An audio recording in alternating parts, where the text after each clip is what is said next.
7h-10h sur Radio Courtoisie, ligne droite, Liselotte Dutreuil. La campagne pour les législatives débute, les alliances se créent et à gauche on fait barrage à l'extrême droite. Si ce barrage est plus compliqué pour les partis politiques, il est chez les militants spontanés et parfois brutal. Bars saccagés, menaces de mort, violence à l'encontre de la police, le Front républicain se transforme petit à petit en rejet du scrutin démocratique et devient une menace pour toute personne qu'on peut rapprocher de près ou de loin au Rassemblement national. C'est pour nous éclairer sur cette situation et ces violences que nous accueillons aujourd'hui Nicolas Boutin, journaliste à Valeurs Actuelles. Bonjour Nicolas. Bonjour Liselotte. Alors on a vu circuler ces vidéos de violence des manifestants qui tournent beaucoup sur les réseaux sociaux, mais qui sont réellement ces manifestants qui font barrage à l'extrême droite ? Est-ce que ce sont plutôt des lycéens, des casseurs antifa professionnels ? Dites-nous tout. Vous savez, aujourd'hui, depuis lundi, la gauche et l'extrême gauche ramènent dans la rue tout ce qu'ils comptent de relais finalement. On a vu des appels sur les réseaux sociaux, à partir des réseaux sociaux, notamment Instagram, à manifester donc contre l'extrême droite, des appels qui viennent des mouvements, on va dire, antifascistes, comme ils s'autoproclament. Et puis viennent s'agréger des membres de l'ultra-gauche, quelques black blocs qui viennent cagouler dans ces manifestations, mais aussi des militants syndicalistes, associatifs, et puis effectivement quelques lycéens et des étudiants qui viennent les grossir les rangs. Un policier témoin de ces de ces manifestations, nous disait qu'en fait il y a beaucoup de gamins finalement qui viennent s'amuser à manifester. Alors, on observe des profils très très différents dans ces manifestations. Il y a une sorte de convergence des luttes. Toutes les gauches sont amenées à s'associer au mouvement. Est-ce que vous pourriez nous en dire plus là-dessus ? Est-ce qu'ils arrivent à s'entendre ? On a des pro-palestiniens qui rencontrent des militants LGBTQ. Comment on s'y retrouve là-dedans ? Vous savez, c'est le rêve de l'extrême gauche d'avoir une conjonction entre leur tendance politique, j'ai envie de dire, et puis les émeutiers finalement des banlieues qu'on a vu à l'œuvre l'année dernière. Il y a encore quand même, ils ont du mal à se comprendre ces deux catégories de population. Il y a effectivement, comme vous dites, un malaise quand même entre le côté, on va dire, viriliste propagé par la mode des banlieues et les questions LGBTQIA+, YZ et queer du parti de l'extrême gauche. Mais c'est un risque à prendre au sérieux et qui est pris au sérieux par les renseignements territoriaux notamment. Et on l'avait vu quand même à Angers, que ça peut se faire de manière, on va dire, sporadique. À Angers, je rappelle, l'année dernière, lors des émeutes, les locaux de l'Alvarium avaient été attaqués plusieurs soirs d'affilée par des émeutiers venus des quartiers sensibles d'Angers, après que des antifas aient ciblé ce local militant et propagé des fausses informations. Donc c'est là-dessus un risque qui pour l'instant ne s'est pas concrétisé durant ces dernières manifestations, mais qui a aussi existé dans certaines manifestations pro-palestiniennes de ces derniers mois. Donc déjà, une conjonction commence à se faire sur la question des partis de gauche aujourd'hui dans ces manifestations. On voit des drapeaux de partis, on a vu des drapeaux de la France insoumise notamment, et puis c'est assez finalement drôle, en tout cas on peut en sourire jaune enfin on peut rire jaune ou pas, mais ils s'en prennent notamment aux panneaux électoraux, outre les banques, les abribus autres matériels à destination du public, et ils s'en prennent aux panneaux électoraux qui restent des européennes. Ils dégradent, arrachent les affiches, toutes les affiches. Eh bien, je vous le donne en mille.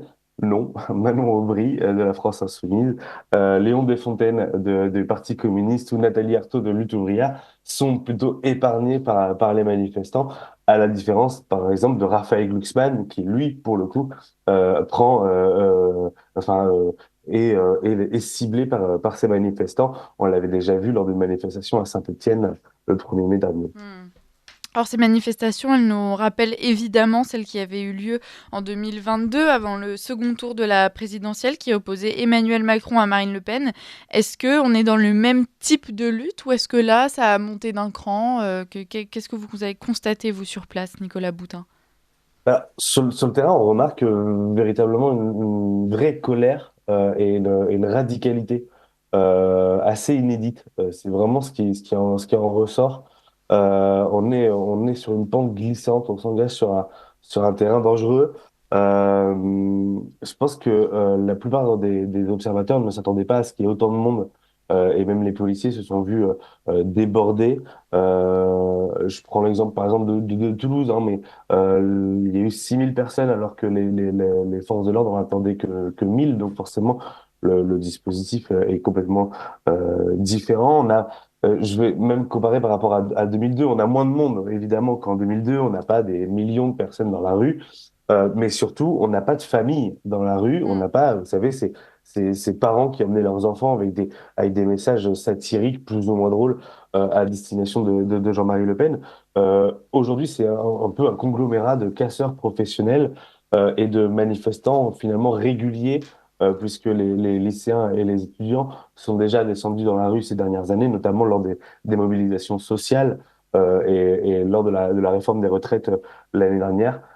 Sont les mêmes exactement qui ont détourné les gilets jaunes. Mm.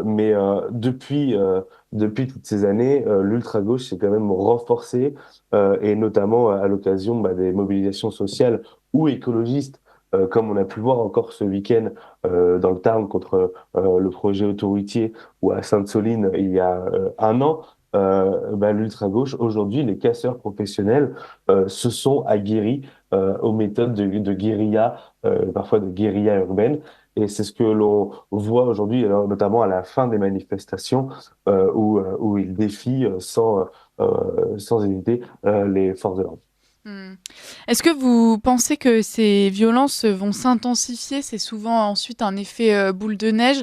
On attend forcément les résultats des législatives qui risquent d'encourager la progression du Rassemblement national et donc d'attiser toutes ces manifestations et ces violences. Et puis aussi, finalement, est-ce que tous ces manifestants, en se rendant coupables de tous ces méfaits, ne mettent pas de l'eau au moulin du Rassemblement national en confortant les Français dans l'idée que l'insécurité règne et qu'elle viendrait plutôt, en l'occurrence dans ce genre de contexte, de l'extrême gauche plutôt que de l'extrême droite? Alors, c'est vrai que c'est deux questions assez différentes. Je vais essayer d'être complet, mais effectivement, les renseignements territoriaux s'attendent à un mois de juin très compliqué, et des manifestations qui devraient rythmer toute la campagne jusqu'au 7 juillet, qui est vu un petit peu comme le point d'orgue, notamment si la droite et si Jordan Bardella venaient à s'imposer. Ils espèrent toutefois une accalmie quand même durant les vacances Mm. scolaires et les Jeux Olympiques, avant une rentrée explosive. Ça, c'est les mots des renseignements territoriaux. Euh, ça, bien sûr, si Jordan Bardella venait à gagner notamment. Maintenant, est-ce que cela va desservir le Rassemblement national ou pas? La question c'est déjà posée. Vous savez, Emmanuel Macron a déjà dit qu'avec Marine Le Pen, ce serait le chaos. Et finalement, aujourd'hui, les Français se sont rendus compte, puisqu'Emmanuel Macron, maintenant, va se présenter, en tout cas, le camp de la majorité va se présenter avec un bilan. Mm. Et on a vu des émeutes inédites, on a vu des Black Blocs, on a vu une situation hors de contrôle en Nouvelle-Calédonie, on a vu le Stade de France.